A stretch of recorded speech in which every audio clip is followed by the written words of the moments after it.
Welcome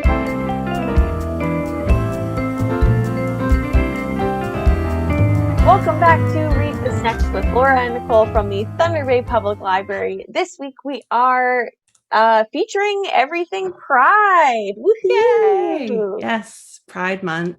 And we've got so many amazing titles to share with you. This year, we've done, as we do every year, a book list of titles. And what we like to do is we alternate every year between either grouping the titles by genre or grouping them by orientation and identity. And something that's kind of fun that I found this year is that, like in the past, because this year is an orientation and identity year. So in the past, we would be like, here's books that have transgender representation, and here's books that have asexual representation or whatever it might be. But this year, there's more and more books that have groups of characters. Yay! So you can't really, like, you could say maybe for some of them, well, the main character has this, so we're going to put them in that column. But a lot of them, it's like, well, this entire cast of characters, or many of these characters, have various identities, just like people do in real life, right? So I had to create a new section that is just like queer cast of characters. I love And that. yeah, and there's so there's a few in there, which is, it just goes to show, like, every year we learn new things from doing this list. And and you can really track the trends You going through can. each year. Yeah. Yeah, definitely. Yeah. Yeah, so that was that. It will be available on our website. It will be on the Youth Reads section. And we'll also probably link to it on our social media, and it will be linked from the show notes for this episode too. So lots of ways to find that. Linked everywhere. Linked everywhere. Yeah, so that's exciting stuff. Now, what we are recommending today is all young adult titles. It is what it is. It is what it is. Partly it's because the book list we always do it for YA. So that's the titles that we've been looking at. And also partly because my area that I purchase in these days for the library is YA. So I've been, again, looking at these a lot because we've been doing some buys for print and ebooks as well. But having said that, even if you're not currently a young adult yourself, you will find many things to enjoy in these titles. Yes. So please do stick around. There's such a wide variety. Well, like, it's just, there's such a wide variety now of titles. Like, no matter what genre you're interested in, we try to, like, do a wide, grab things from different genres to share. So yeah, hang around. You might find something, might find a gem. I will be surprised if they don't, because several of these are on Laura and my to read lists on Goodreads. So it was easy finding ones to recommend today. Very, very true. All right, do you want to get started then? Let's do that. Okay, so I am starting. I'm going to image. It's called She Drives Me Crazy by Kelly Quinlan. I love the cover, and I'm assuming this is a bisexual character. Only reason I say this is because the cover is like pink to bisexual blue colors. Yeah, right?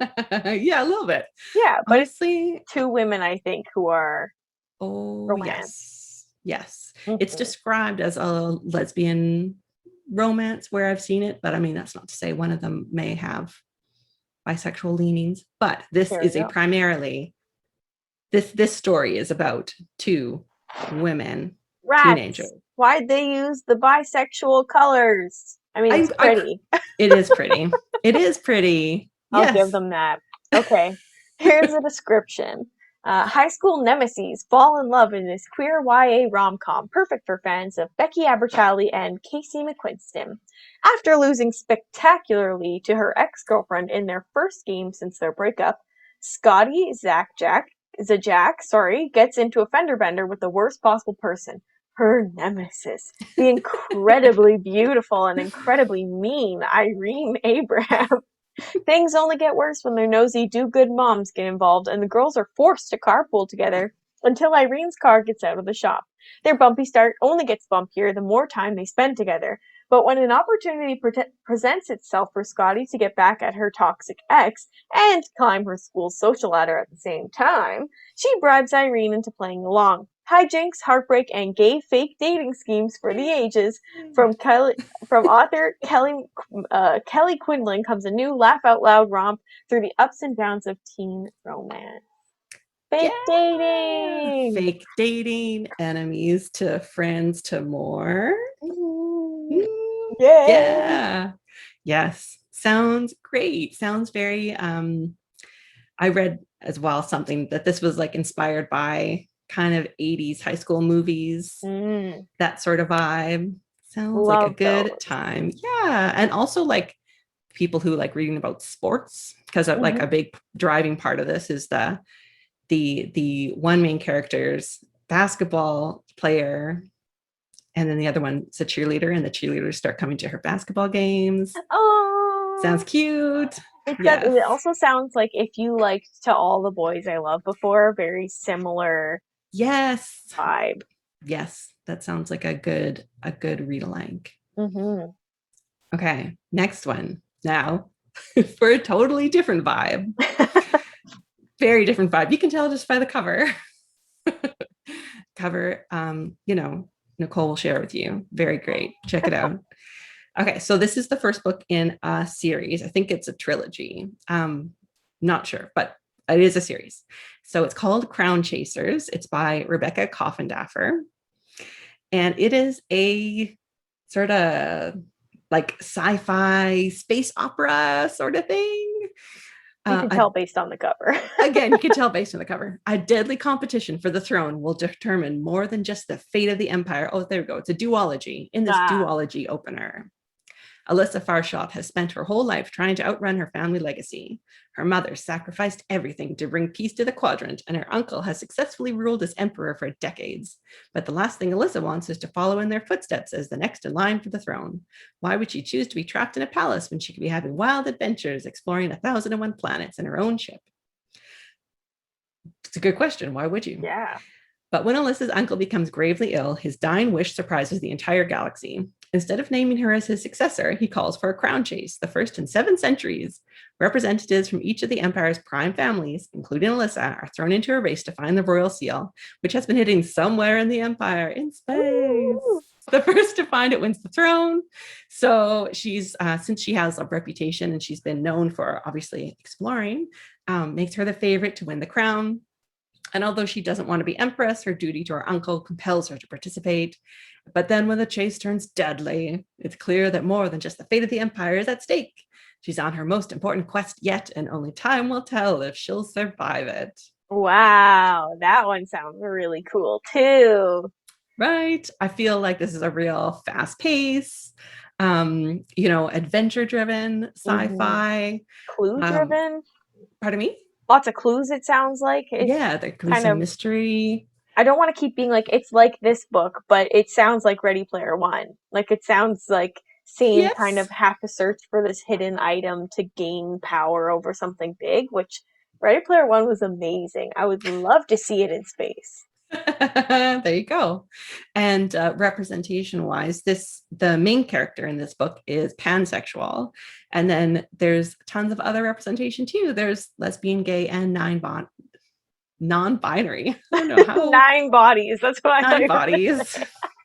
and nine bodies, side characters. Those, that. Yeah, so there's lots of representation in this. And at the same time, you also get like a fun space opera adventure. So sounds good to me.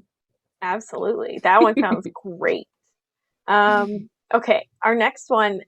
This one, the cover is incredible. Isn't it? I love it. Not to keep you in suspense, here it is. It's called All Our Hidden Gifts by Carolyn O'Donoghue, and it looks like it's a series, but I can't get over how cool it looks. So, wow. Well, it's because of the content of the book, right? Like they purposefully tried to make it look like, Witches. well, and it like a tarot card. Oh, I haven't read the description yet. Oh, well, there you go. Did I say tarot? tarot right this time? I think I don't know, tarot cards. Tarot cards. I said it wrong the other day, and my partner was like, "What are you talking about? What kind of Carrot, cards? like a carrot. Tarot, like carrot, tarot." It's like, no, that's. I'm pretty sure that's not right. It's like, There's oh, not two R's, you fool. yeah, basically. So here's the description. Here's the description.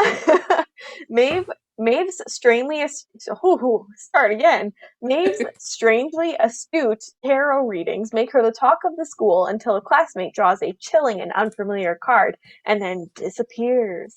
After Maeve finds a pack of tarot cards while cleaning out a closet during her in-school suspension, she quickly becomes the most sought-after diviner at St. Bernadette's Catholic School. But when Maeve's ex-best friend Lily draws an unsettling card called the Housekeeper that Maeve has never seen before, the session devolves into a heated argument that ends with Maeve wishing out aloud that Lily would disappear. When Lily isn't at school the next Monday, Maeve learns her ex-friend has vanished without a trace. Shunned by her classmates and struggling to preserve a fledgling romance with Lily's gender-fluid sibling Ro, Maeve must dig deep into her connection with the cards to search for clues the police cannot find, even if they lead to the terrifying housekeeper herself. Set in an Irish town where the church's tight hold has loosened and new freedoms are trying to take root, this sharply contemporary story is witty, gripping, and tinged with mysticism. Yeah. How Love great. witches. How great. This one had like 3 5-star reviews from like Kirkus, Library Journal, Wow. whatever. Like it's crazy well reviewed. One of the reviews I read compared it in tone to Dairy Girls, which Well, I don't know. Have you watched Dairy Girls? I haven't, but the only connection my mind goes to it's both in Because it's Ireland. Irish. Yeah. Yes, they're both in Ireland, but like if it is similar in any way to Dairy Girls, even better because Dairy Girls is amazing. I have to watch Yeah, that. you do. It is talk about your warm-hearted feel-good shows.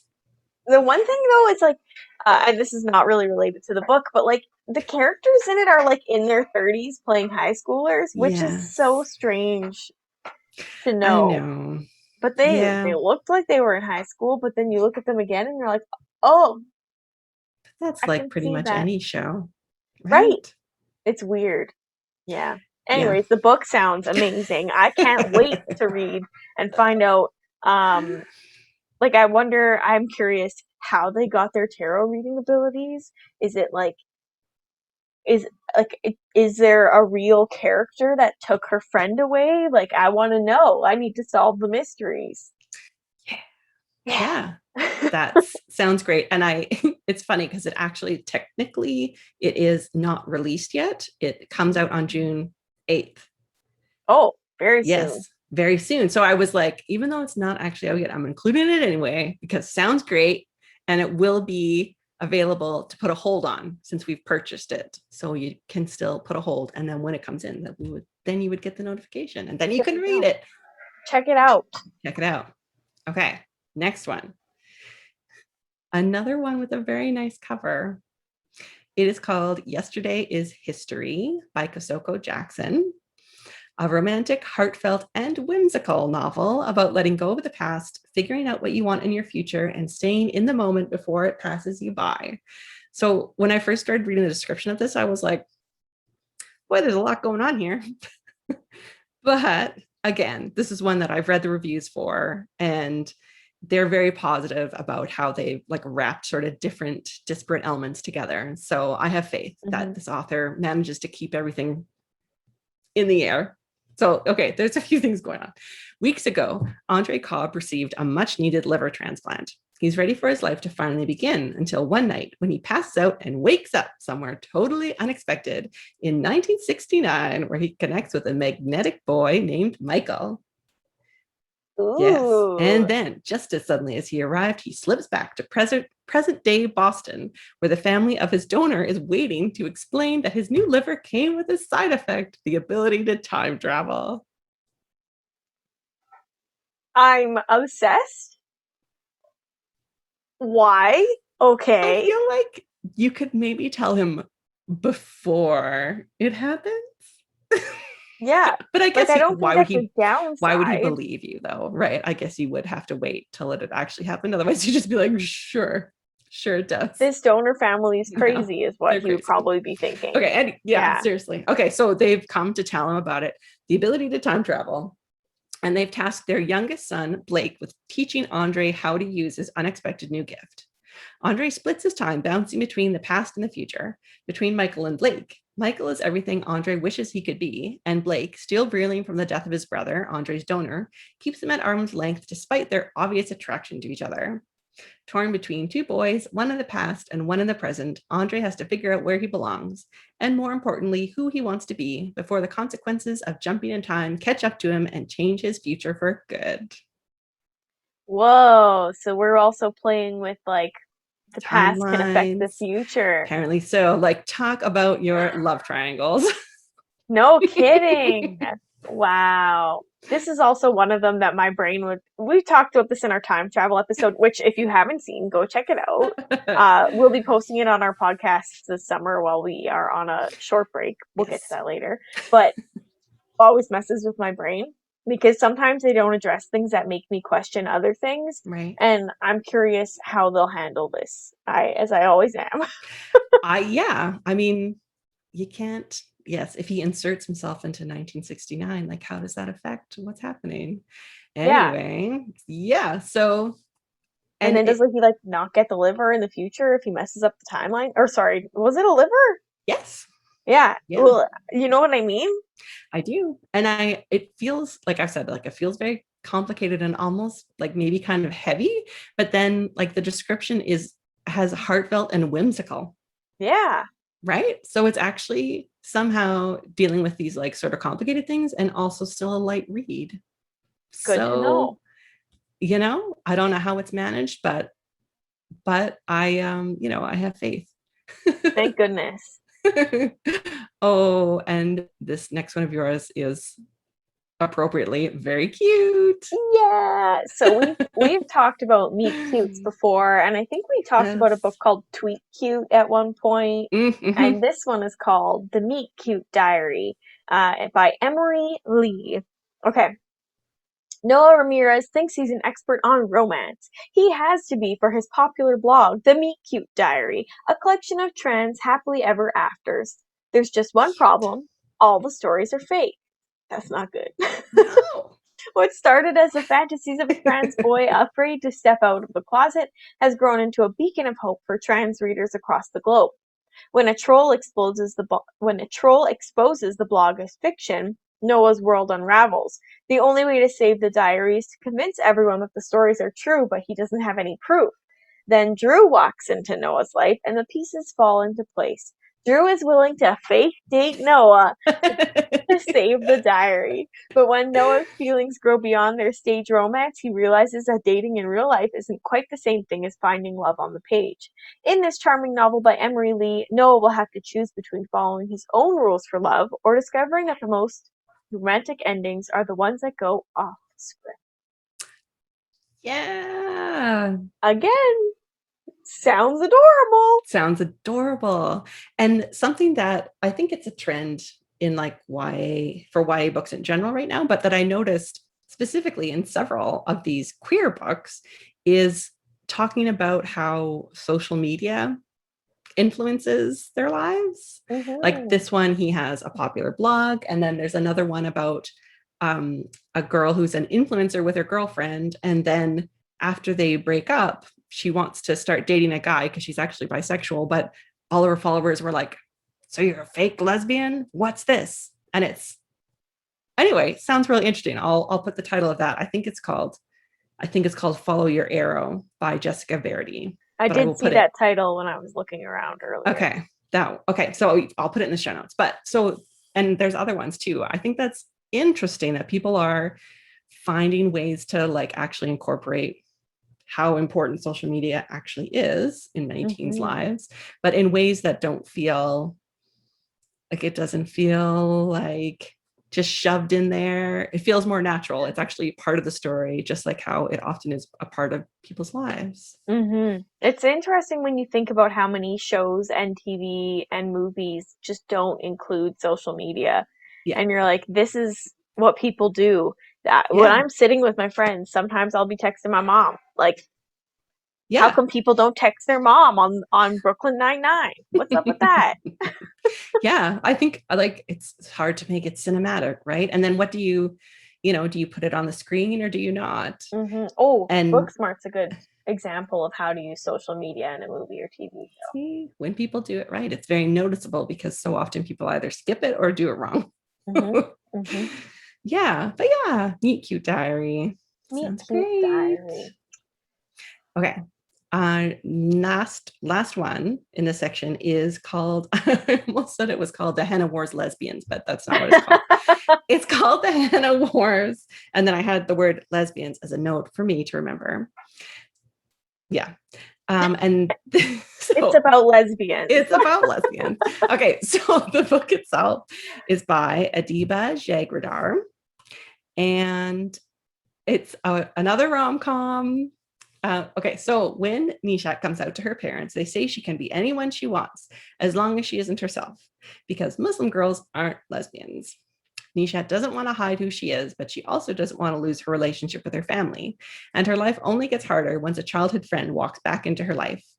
Flavia is beautiful and charismatic, and Nishat falls for her instantly. But when a school competition invites students to create their own businesses, both Flavia and Nishat choose to do henna, even though Flavia is appropriating Nishat's culture.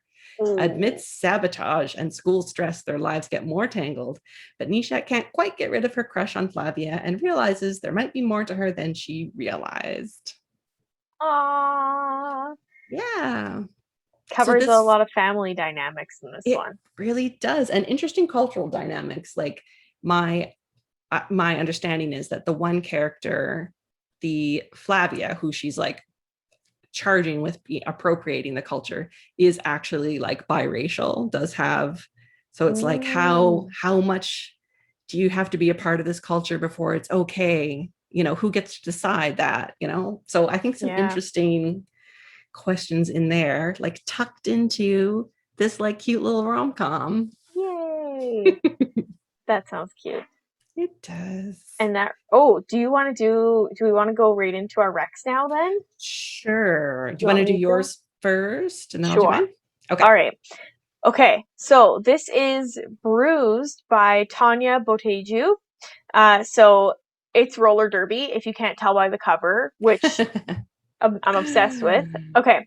Tadea, a bruise is a mixture of comfort and control. Since her parents died in an accident she survived, bruises have become a way to keep her pain on the surface of her skin so she doesn't need to deal with the ache deep in her heart.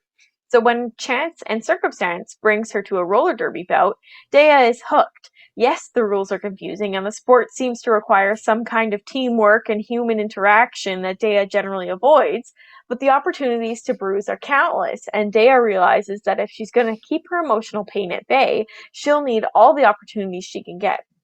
The deeper Dea immerses herself into the world of roller derby, though, the more she realizes it's not the simple physical pain fest she was hoping for.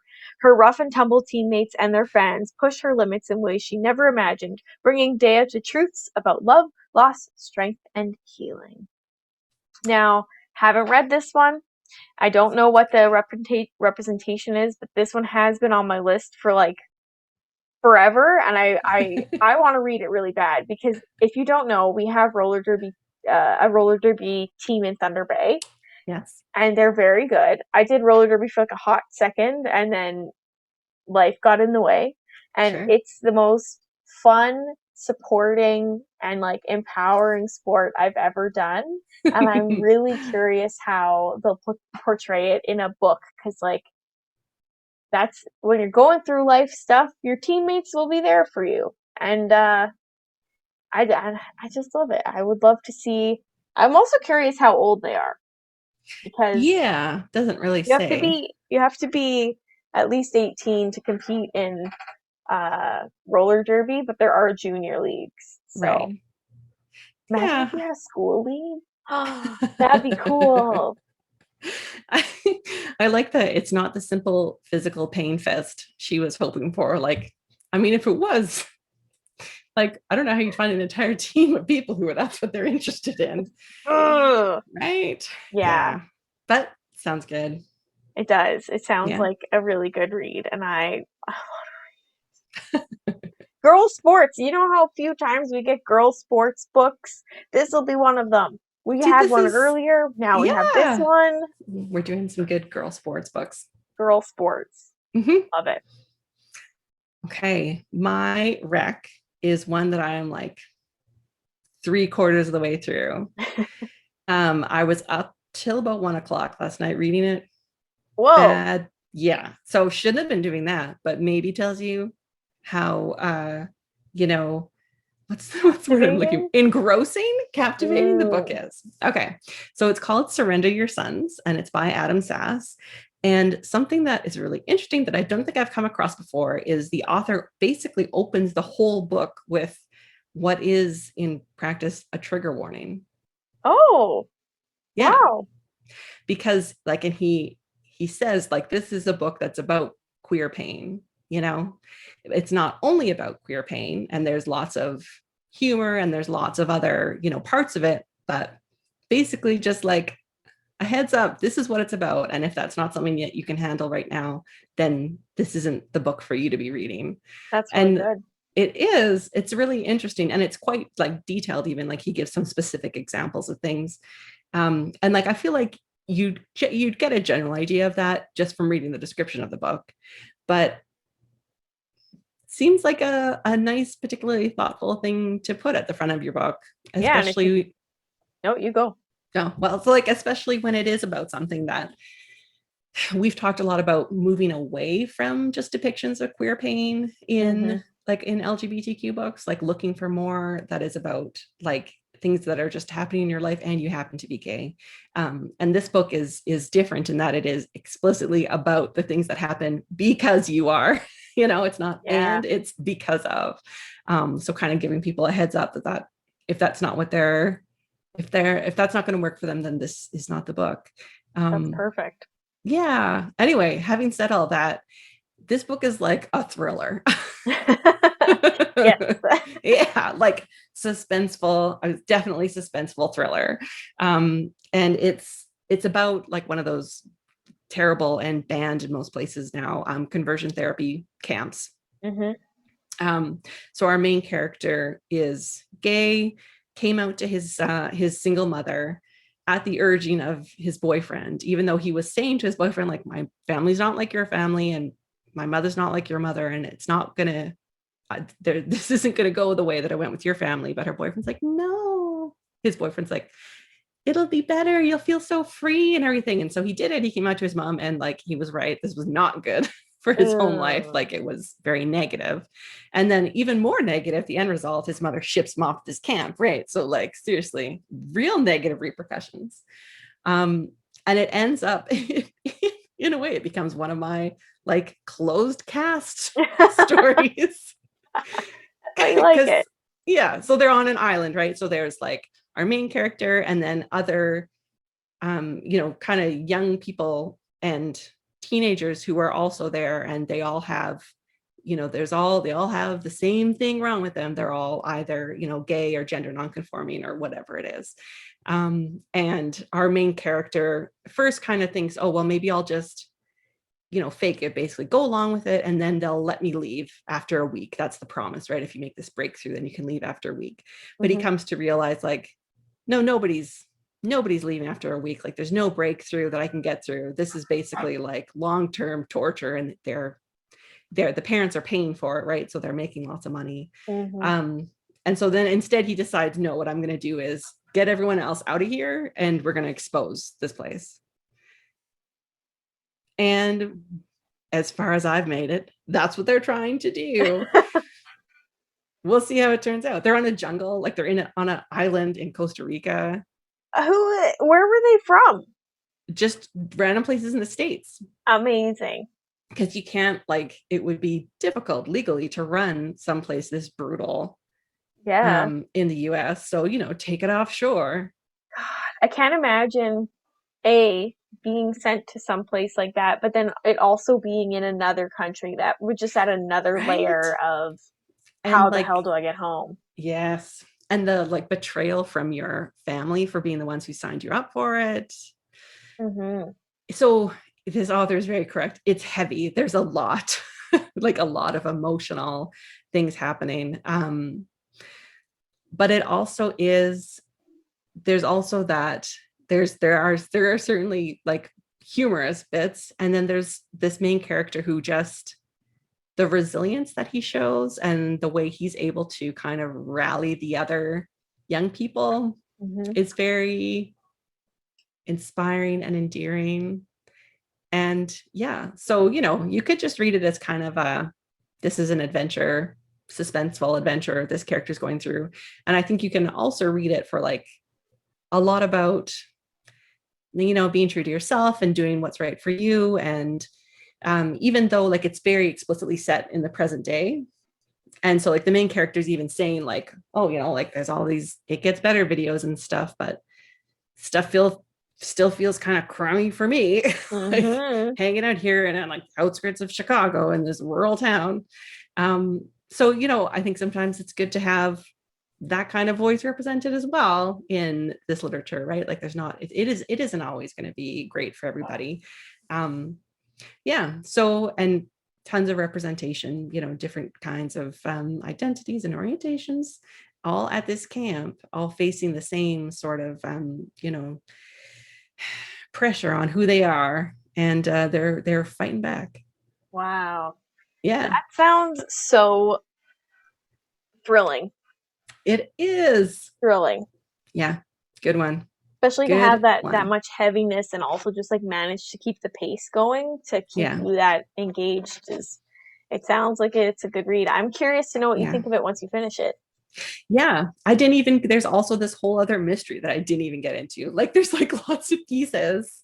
I was like, I'm just going to complicate things if I talked about the mystery. But there's also a Fair. mystery that they're trying to solve while they're there before they get off the island so they can have it as proof. Yeah, Sounds lots of good. stuff. I Lots of love it. stuff. Well, I think that wraps up our It Pride episode does. then. Then I'll just say first things first, actually, before I forget. This is the fourth video before our last video. So we have 3 more episodes after this one until we're Mhm. on a 8-week break for the summer. Yeah. So we will catch you back. I think it's like the first, like the August 31st or something is our first day back. Regardless, you'll see our video, and then 8 weeks later, you'll see another video. But yes, with that being said, make sure to like and follow and subscribe to us. We're on every Mhm. podcast platform that we can be. You can see our show notes if you didn't catch a title or an author at www.tvplofftheshelf.com. And yeah, make sure you rate us on the podcast platforms. It's easier for people to find us, and we would love to shout out people who give us ratings. So yeah. And with Thanks for that being joining said, us. yeah, bye! Bye.